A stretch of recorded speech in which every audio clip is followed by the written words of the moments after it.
It's only his first full season, and Dion Barnes has already proven that he was the right choice to be that defensive line coach. You are Locked On Nittany Lions, your daily podcast on the Penn State Nittany Lions, part of the Locked On Podcast Network, your team every day. Yes, that is right. You are Locked On Nittany Lions. Thanks so much for making us your first listen and watch every single day. We are free and available wherever you get your podcast, part of the Locked On Podcast Network. I'm your host, Zach Sako, bringing you all things Penn State Nittany Lions. You got to check out PrizePicks. Go to prizepicks.com/LockedOnCollege and use promo code LockedOnCollege, and they'll give you a deposit match up to $100. PrizePicks, daily fantasy sports made easy. Dion Barnes, a big reason for the turnaround at defensive line. Of course, they just got a verbal commitment from Jaylen Harvey, four-star edge defender that Penn State fans have been pretty patient for the better part of a year. A year, that's right. We're going to discuss that commitment, Dion Barnes' impact, and I attended the live shows that State Media, the group headed by Adam Brenneman, Christian Hackenberg, Brandon Bell, Aeneas Hawkins. They did live shows in downtown State College at Champs just the other day, and we're going to discuss what we learned about the football team and the men's basketball team as Mike Rhodes came and talked to the crowd. And remember to subscribe to Locked On Nittany Lions wherever you get your podcasts, including YouTube. And let me know in the comments section what you think about the Jaylen Harvey commitment. You heard it here first. You heard it here for a long time. We've been confident in it, whether we had guests from Happy Valley Insider, whether we had Brian Smith on the show to talk about it. We knew that he was going to commit, but this one, we're going to wait until signing day, of course, to see, because it's going to get interesting. We'll discuss that in just a second in the opening segment. But the most important part of this is Dion Barnes, the masterclass that Dion Barnes has put on as a young coach. In this position, like, the spotlight is going to be very bright, and most coaches aren't going to be able to easily adapt. Now, for Dion Barnes, who played in the NFL, he played at Penn State, so this is a comfortable setting for him. This really works. You have to find your niche. And Dion Barnes has found his, and James Franklin saw that as well, and that bit of confidence, and the players like him a lot. But the recruiting thing was key. Okay, yes, they're being a coach and everything that goes along with it, but are you going to be able to recruit when you're still very new to the whole scene? Now, he was an assistant on this staff, but he wasn't the head coach at the defensive line spot. So now you're in charge of everything. Like, you are making this program, or this part of the program, in your image. And Dion Barnes has certainly not disappointed, because he's turned around and landed not one, not two, not three, not four, not five, but six recruits now in the class of 2024, both defensive ends and defensive tackles. Dion Barnes was a defensive end, so there would be a natural tendency to maybe get some more pass rushers, but he was able to bulk up the interior. Penn State was out on a mission here, and they got six impactful players in the class of 2024. And these are all six of them, right? You had the four-star in Jaylen Harvey, four-star Malachi Williams. Those are your edge defenders. Then you had four-star Liam Andrews, who is listed as an athlete, but he's going to start out at defensive line. Honestly, one of the prospects that I'm the most excited for out of the entire class of 2024, period. I mean, there's 25 of them in this class, but that is one of them, I would say, in my top five of just who I think has the most potential. Somebody else with a lot of potential, T.A. Cunningham, who was once upon a time a top 10 overall recruit, has changed schools around a little bit, hasn't really been able to settle in as much, but he's still developing as a football player, and he's an outstanding young man off the field, which is what James Franklin and Penn State value a lot. Then there's three-star DeAndre Cook and three-star Xavier Gilliam, and you don't want to look past, well, they're three stars. They're three stars, but they are ready to, if Penn State wants them, that means they are legitimate recruits. They're not just to fill out a class. Cook and Gilliam are going to be very good players. And Jaylen Harvey also attends Quincy Orchard, where Xavier Gilliam attends. So I wonder if there was a little bit of help there from Gilliam. But Harvey is now officially verbally committed to Penn State. The Nittany Lions adding that 25th commit. Harvey, a four-star, as I've mentioned, according to Rivals, and only took a year for Penn State to do this. But all the hard work, all the patience paid off, because he's been projected to Penn State since last October. And we always knew that Penn State was the primary school for Harvey. Just USC and the hometown school, Maryland, made it very interesting, particularly the Trojans. James Franklin and this recruiting staff, of course, deserve a lot of credit. Deion Barnes, too, right? That's what we started with. What about Chop Robinson? Did Chop Robinson have to do anything with this? Well, he did attend Quincy Orchard High School in Maryland. He's from the area. He simply tweeted out Jaylen Harvey, those two words, his name, just the other day after the commitment. Maybe took a little bit of credit. The players can recruit too. James Franklin has always said this. The coaching staff is really good at its job and recruits well, and you have to be one of the best in the country.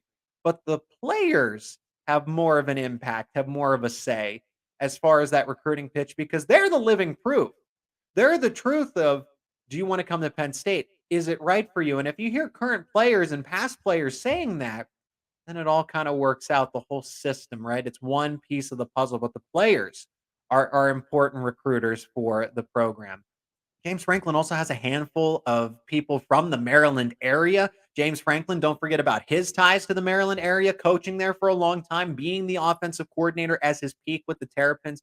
So it still makes sense that, yes, dominate the state in Pennsylvania, but Maryland, Virginia, DC, the DMV has still been very kind to Penn State in its recruiting. USC made this interesting enough. And I was surprised because the Trojans, when the SEC schools like a Tennessee and a Florida got involved, okay, you're down to the top 5, and it was kind of interesting for Jaylen Harvey's commitment. But USC ultimately made the top 3, and I thought that it would be the Florida Gators or something, or the Tennessee Volunteers, just because they were a little closer. USC, yes, they are coming to the Big Ten, but I didn't realize that they would be this much of a factor in the recruitment. It sounds like Penn State had to fend them off the most, that they were the second school out of this 3, surprisingly enough. I thought it would be the hometown school because Maryland, they want to stick it to Penn State because they are tired of the Nittany Lions coming into Maryland and taking their primary recruits. And once again, they did just that, as Jaylen Harvey would have been one of the top recruits, period, in their class. Jaylen Harvey has to share a lot of the spotlight with the high-profile players that are in this class of 2024. But iron sharpens iron. I don't know that Jaylen Harvey really wanted to be a big fish in a small pond.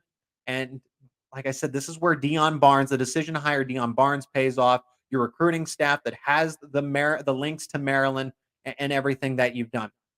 Harvey always wanted to go to Penn State. We knew that. You wouldn't project somebody out this far and this in advance, right? In the middle of his junior season, if the recruiting experts weren't confident that he was going to do this all along. But I do have to preface, this recruitment is not over. Don't think because, well, Jaylen Harvey verbally announced that he's going to Penn State, that USC isn't going to give up. The Maryland's not going to give up because they want to get revenge on Penn State. For USC, they're the ones who got into the game pretty late with this recruitment. They're coming to the Big Ten. They got a lot to lose. And this is a statement recruitment if they're able to go all the way to the East Coast and get somebody like Jaylen Harvey. But if you think they're going to walk away and just stop with the last 2 months before National Signing Day in the middle of December, you are crazy. I also could see some of the SEC schools that were originally interested coming back into the fold. If they missed a primary defensive target, if they still have a scholarship available, they might give Jaylen Harvey a call and say, hey, things have changed. And we'll see if Harvey responds to that. I would personally take disrespect to that, but that's just me. He ultimately makes the decisions. Remember, he's a 17, 18-year-old senior, okay? Take the opportunity that's best for you, but it seems like Penn State is at this moment in time. Overall class outlook, I'll keep it brief because we are going to talk to Brian Smith about this. But Penn State is 15th according to Rivals overall in the team rankings across the country, 25 total commits. There's still a chance to add about 1 to 3 people more. Nick Marsh and Andrew Dennis seem all the likely. Those guys committed to Michigan State. Well, Andrew Dennis actually just decommitted, and he's going to consider the Spartans, but his recruitment has opened up. But Nick Marsh becomes a primary target again. And any of these seniors that are late bloomers, Penn State might add a 3-star or 2 3-stars, but that's okay. To get this class to 27 or 28 commits at this point, I would say it's a little more about quantity. Yes, you want the overall quality, high-profile prospects. I get that. You don't want to settle. But don't be scared away because of a rank. Allow the coaching staff to do its due diligence. Let's remember back to Ethan Grunkmeyer, folks. Ethan was just a lowly 3-star. Who wants him? Penn State settled at quarterback. And now he's cemented in the top 10 in all of the country in terms of quarterback rankings for the class of 2024. Egg on our faces, right? Well, not my face, because I believed in Ethan Grunkmeyer, and I trust the coaching staff to get the right players. Penn State knows what it's doing. They have to do this or they lose their jobs. As far as the Big Ten rankings go, Penn State does trail three other schools. They are fourth, and it's Ohio State at the top. Oregon, since now we got to include those Pac-12 schools since they are moving over for 2024, and Michigan. So they are beating the likes of USC, Washington, which is a good start. But fourth, I know people want them to be first, if not at least in the top three, because you still are losing to the Buckeyes and the Wolverines. So a lot to like from this. Patience pays off. Be patient. And Penn State doing a lot of work to get the commitment from Jaylen Harvey and Deion Barnes. A big reason for that and why they decided to promote him and not bring on somebody else. We still have more to talk about on Locked On Nittany Lions. State media doing those live shows, which were neat.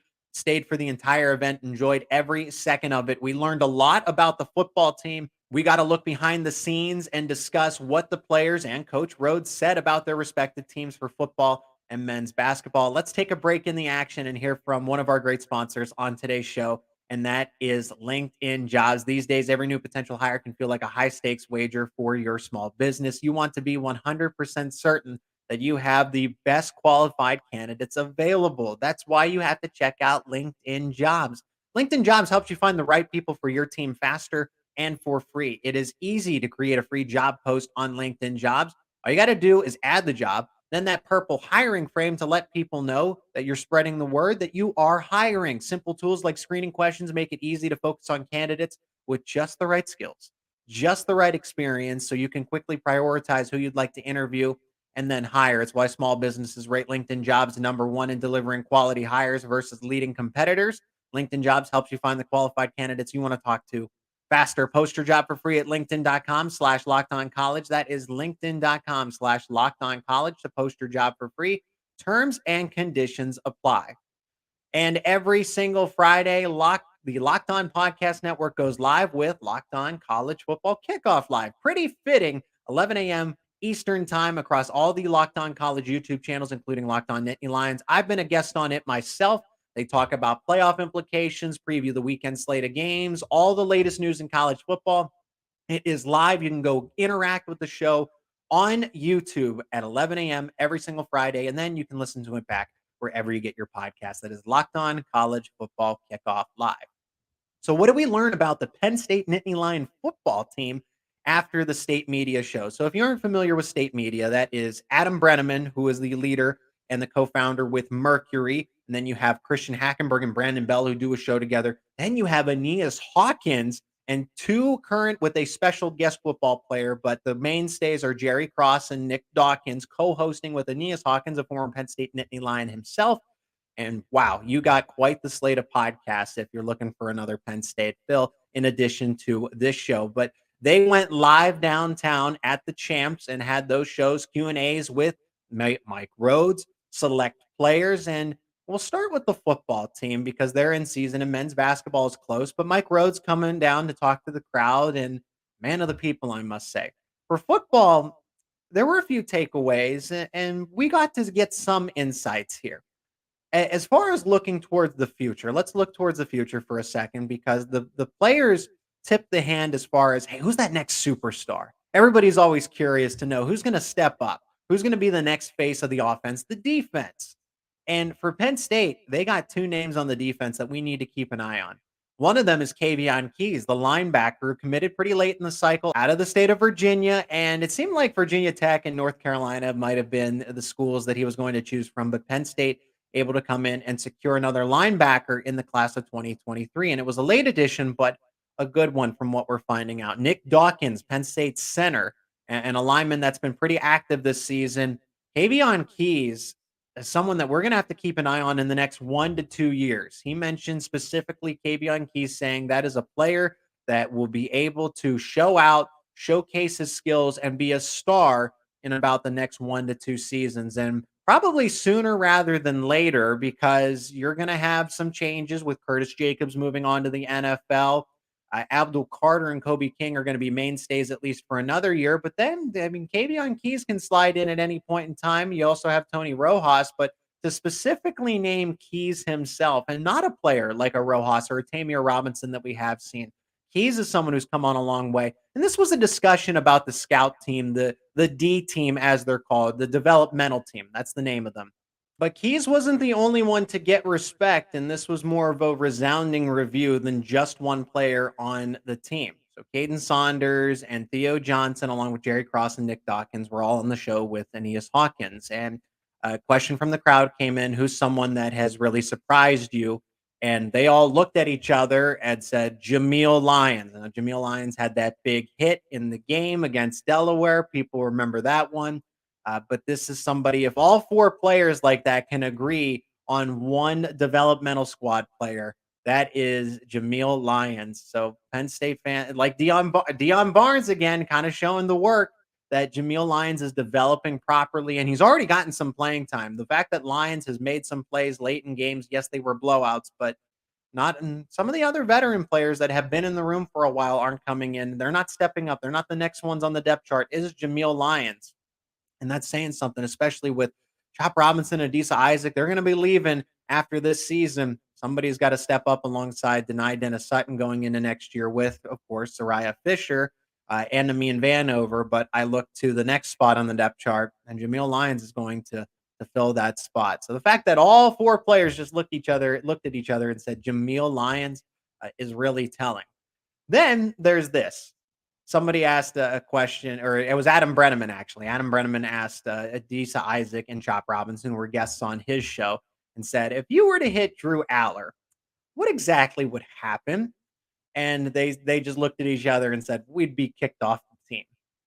Kidding, of course, but we now know that Drew Aller is, and like any starting quarterback, I don't think this is groundbreaking news, but the standard is like that at Penn State, that Drew Aller is not going to be hurt in practice.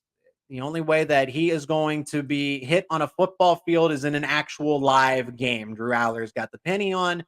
Don't go after Drew. It's pretty straightforward, but I don't think they'll be kicked off the team literally, but people might be running laps if someone hurts the five-star quarterback, the starting quarterback who has not turned the ball over to this point. The last thing that I will say that we learned about the Penn State football team is Olu Fashanu might even be better than we realize. Olu Fashanu, there were some discussions that he might even be the first overall pick in a 2024 draft. Now, we know new information. Caleb Williams is a really good quarterback prospect. Marvin Harrison Jr. is a generational talent. I don't like giving that credit to Ohio State, but I like to be nuanced in my football analysis and discussions. Marvin Harrison Jr. is really good. But Aeneas Hawkins said you can basically bet the house that Olu Fashanu is going to be a top 3 pick. So if Caleb Williams and Marvin Harrison Jr. are your 1 and 2, then that means Olu Fashanu is your guaranteed 3. Olu Fashanu is better than we think. The scouts that put Joe Alt, and it's not that Joe Alt isn't a good prospect, the offensive tackle over at Notre Dame. It's that Olu Fashanu is much better.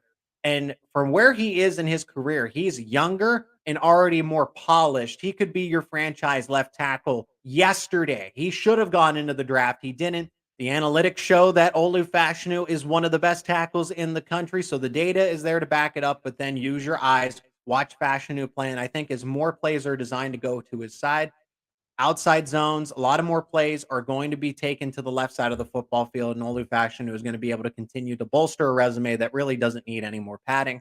But we learned that Olu Fashanu is a lot better than we are giving him credit for already as a consensus top 10 pick. You need to make it a consensus top 5. I'd even narrow it down to a top 3. And then to give a tangible example, Chop Robinson was asked, what was your welcome to college football moment?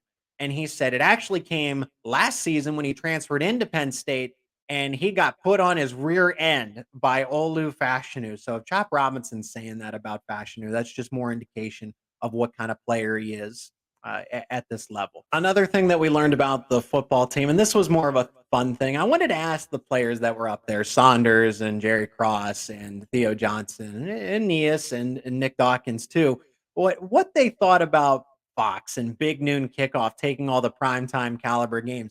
And their answer was honest. It was interesting.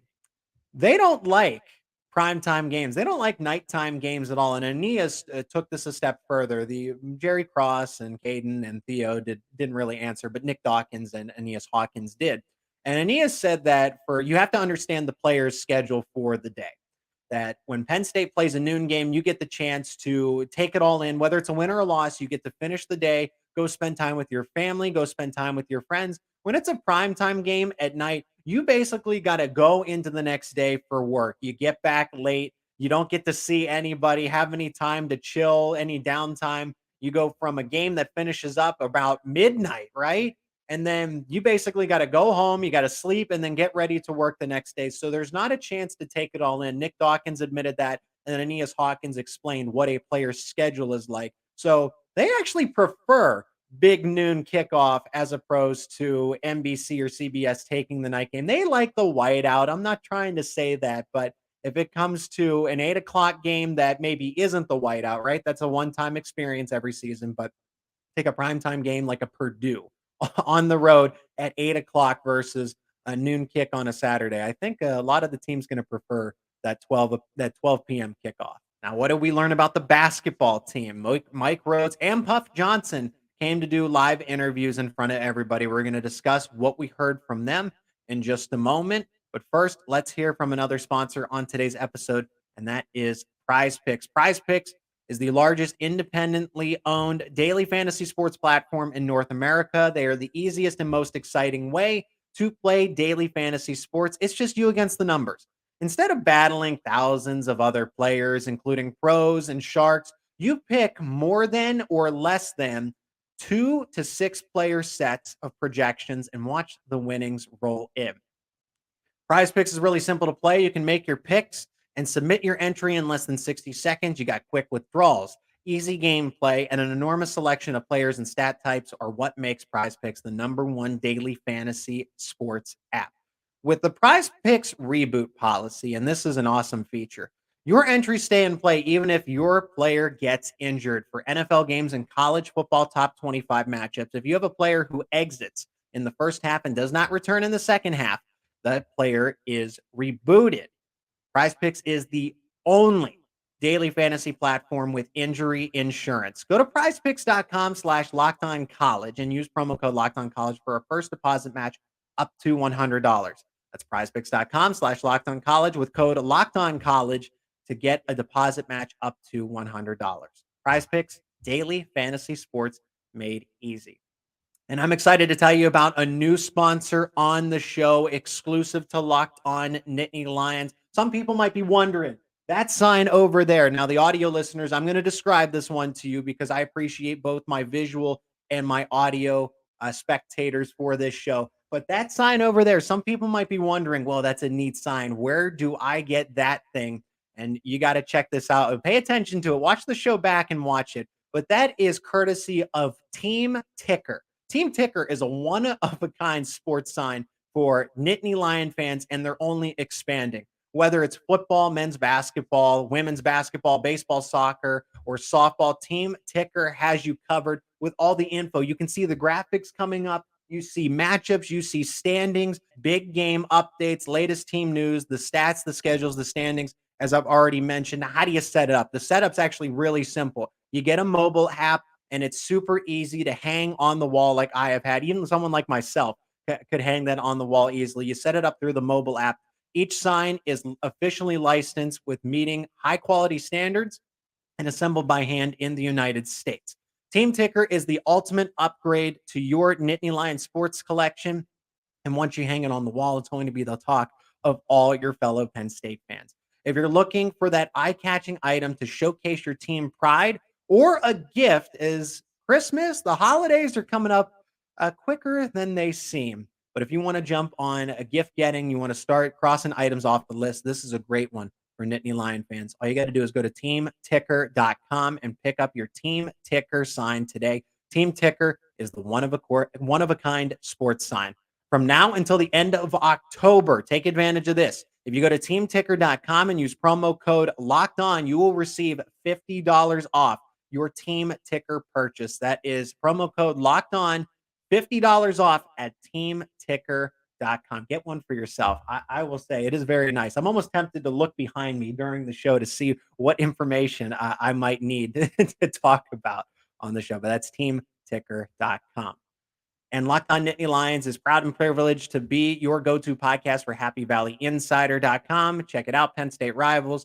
And it's Ohio State week, so you have all the coverage there as well. In addition to this podcast, HappyValleyInsider.com. So what did we learn about the Penn State men's basketball team? Well, from Mike Rhodes, I wanted to specifically ask him a question.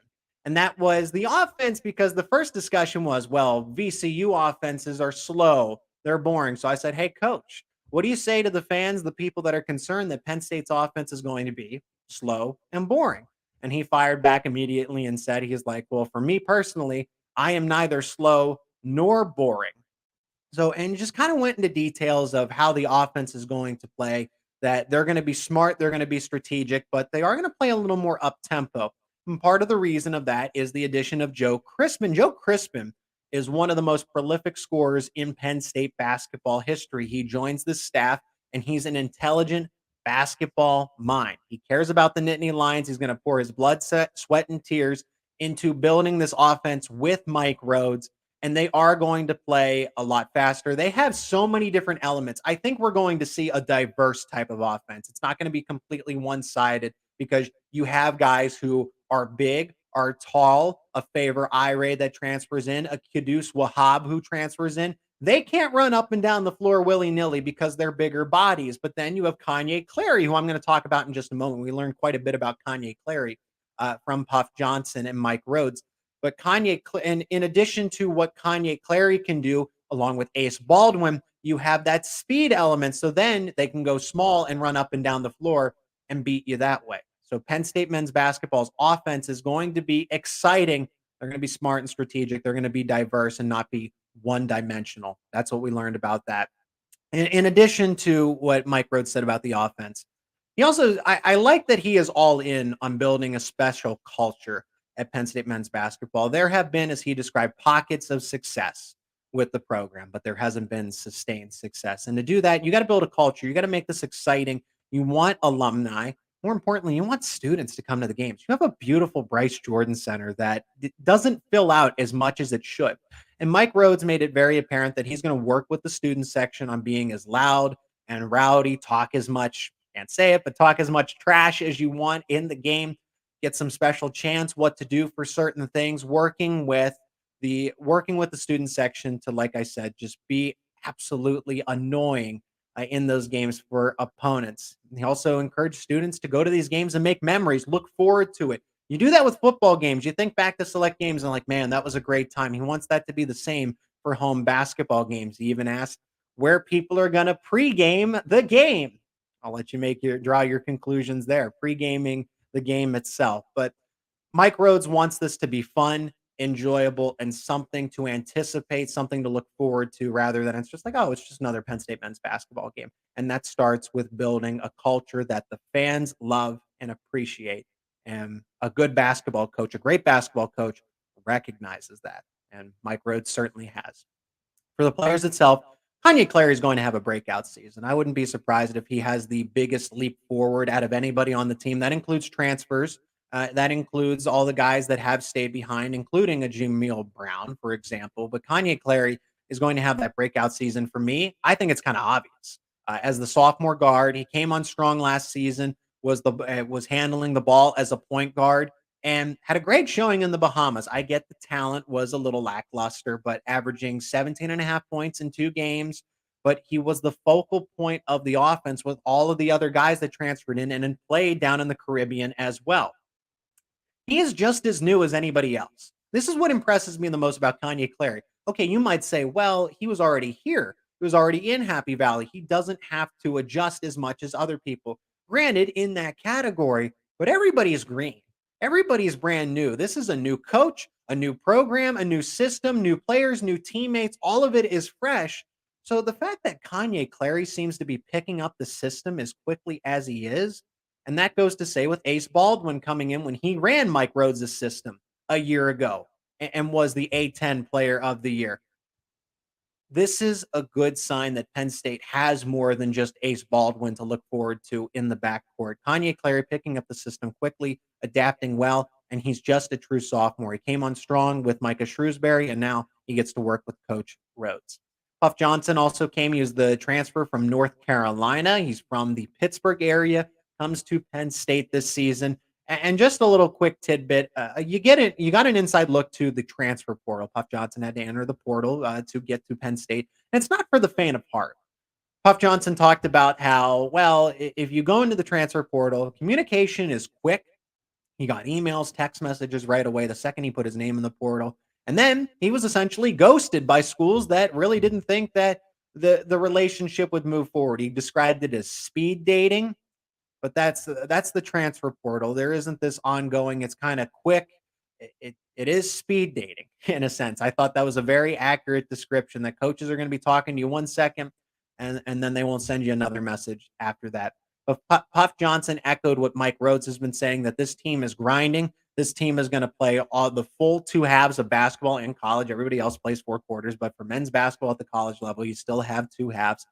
And Johnson echoed that this team is prepared to go down to the wire with the likes of anybody. Mike Rhodes is excited for the game against Indiana. He's excited to go to Palestra and play Michigan. And those teams are going to be very difficult to go up against. But I think the Nittany Lions have the depth. They have the energy. They have the strengths that they can play just about anybody and go all the way down to the final seconds. And this means something to the men's basketball team. I don't get a sense of, well, they're dogging it out there or they're not putting in 100%. This team is on a mission to prove that they are not one of the bottom dwellers in the Big Ten, that they can make some noise. They're not going to be a top team in the Big Ten this season, but certainly middle of the pack is definitely, and a tournament spot is on the line. Don't discredit the Nittany Lions. The goal is to get back into the tournament, finish as a top 10 team in the Big Ten, which is very difficult to do. But those are the goals. Don't think that they're going to finish in last. They're going to finish closer to the middle and be a competitive team in the conference. That's going to do it for this edition of Locked On Nittany Lions. We're going to have a Locked On crossover soon with Locked On Buckeyes and get the scout behind enemy lines. So be on the lookout for that episode. And for more Penn State football content, men's basketball content as well, keep it right here on Locked On Nittany Lions.